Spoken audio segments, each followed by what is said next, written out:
Urgente. O fim dessa ditadura do STF pode começar hoje. PEC Fim da Chantagem. Por Gustavo Gayer. O Brasil inteiro está em expectativa. E não é para menos. Segundo o jornalista e deputado Gustavo Gayer, esta pode ser a semana em que finalmente se abre o caminho para o fim da ditadura judicial que se instalou no país. A chamada PEC do fim da chantagem, já em discussão nos corredores do Congresso, promete cortar as garras do Supremo Tribunal Federal e, em especial, o poder concentrado nas mãos de Alexandre de Moraes. Gayer foi categórico em sua análise. O que o Brasil vive hoje não é democracia, é chantagem institucionalizada. Esse vídeo aqui é extremamente importante, eu peço para que você assista até o final e você vai entender o porquê. Há anos nós estamos indo para as ruas pedindo o resgate da nossa democracia. Há anos nós temos pautado que ninguém aguenta mais essa intimidação, coação, chantagem, ameaças da Suprema Corte para cima de deputados e senadores. Deputados e senadores sendo colocados em inquéritos por palavras, presos por causa de um vídeo. Nós estamos prestes a dar um passo para acabar com isso. O que a imprensa está chamando de PEC da blindagem não tem absolutamente nada da blindagem. Se eu pudesse dar um nome para essa PEC, ela seria PEC do fim da chantagem, PEC do fim da coação, da intimidação, da ameaça, PEC do resgate da nossa democracia. Há anos o Brasil vem sofrendo uma séria doença.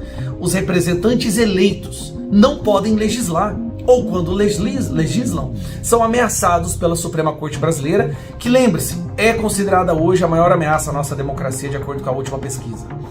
Nessa PEC, a PEC 3 de 2021, que, se Deus quiser, será pautada e aprovada na Câmara dos Deputados esta semana, é uma PEC que protege os deputados contra a chantagem, contra a intimidação, contra a coação, que nos permite ouvir o povo e transformar isso em leis. Respeitar a vontade popular. É algo que nós temos lutado há muitos e muitos anos. STF ameaça, cala e persegue quem ousa discordar. E a única forma de acabar com isso é retirando o poder absoluto que eles se deram, sem jamais ter recebido do povo. A essência da PEC. A proposta tem um objetivo claro: limitar os poderes abusivos do Supremo e devolver ao Congresso a autoridade que lhe é própria. Isso significa reduzir o alcance das decisões monocráticas, impedir a perpetuação de inquéritos sem prazo e, sobretudo, barrar o uso da toga como instrumento de vingança política. Na prática, a PEC visa acabar com a prática de usar decisões individuais para intimidar parlamentares, perseguir jornalistas e sufocar cidadãos comuns.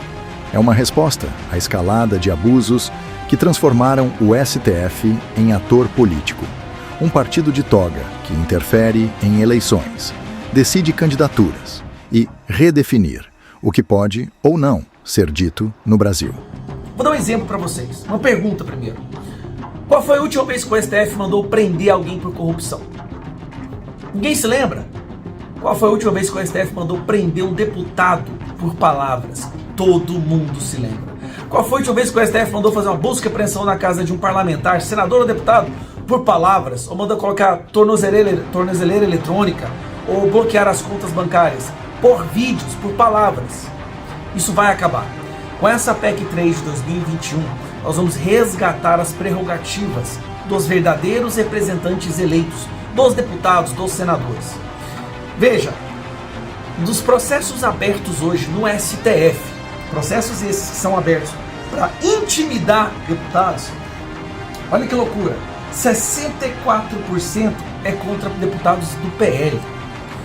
Se você for somar da direita, 85% é só contra deputados da direita. Quase todos os casos, eu abro aqui para você ver, quase todos os casos por palavras. Única e exclusivamente por palavras ou postagem nas redes sociais. Com essa PEC, a gente protege os deputados. Nós poderemos finalmente voltar a falar o que o nosso povo quer que seja falado, sem riscos de sermos perseguidos. Um momento histórico. Para Gayer, a votação desta proposta pode marcar o início do fim do ciclo de medo que paralisa o país. Ele afirma que nunca houve tanta disposição dentro do Congresso em enfrentar os ministros da Corte. Parlamentares, antes receosos, agora percebem que a sobrevivência da própria democracia está em jogo. Se o Congresso não reagir agora, não reagirá nunca mais. E aí, o povo precisará entender que foi abandonado por seus representantes. O desespero do Supremo Tribunal Federal. Nos bastidores, o nervosismo é evidente. O STF sabe que a pressão internacional com a Lei Magnitsky e a Seção 301 já expõe seus abusos. E uma derrota dentro do Brasil seria devastadora. Essa PEC precisa ser aprovada, aqui na Câmara dos Deputados e no Senado. A PEC não é da blindagem, é a PEC do fim da chantagem. O fim de abrir inquéritos e colocar deputados em inquéritos só para poder intimidá-los. O fim de, quando a gente quiser aprovar algum projeto de lei, receber ligação do STF dizendo que se aquela lei for aprovada, aquela pessoa vai ser presa ou vai receber busca e apreensão. Agora, a partir de agora, os processos dessa Suprema Corte, que não se esqueça, é a maior ameaça à nossa democracia de acordo com pesquisa. A partir de agora, precisará de aprovação no Congresso. Com essa PEC, caso como Daniel Silveira nunca mais vai acontecer. Buscas e apreensão, derrubada de redes sociais, como eles querem tanto derrubar do Nicolas, a minha, não vão acontecer. Nós poderemos finalmente falar a voz que o povo quer, sem risco de sermos penalizados. Isso é um resgate da nossa democracia. É um passo gigantesco para devolver o equilíbrio entre os poderes. Por isso que a esquerda está tão fervorosa e com raiva dessa PEC. Por isso que a imprensa vai fazer de tudo para inventar que o nome dessa PEC é a PEC da blindagem. Não é. É a PEC do resgate da democracia. Melhor, é a PEC do fim da chantagem do STF. Se Deus quiser, com o trabalho que a gente está fazendo aqui, o texto está ficando muito bem construído. Tá? Moraes, apontado como símbolo da censura e da perseguição, já se movimenta para tentar barrar a PEC, articulando com líderes de partidos e contando com a proteção da velha imprensa. Mas a resistência cresce. O recado de Geyer. Em discurso forte, Gustavo Geyer resumiu o que está em jogo. Hoje pode ser o dia em que começamos a derrubar a muralha do medo.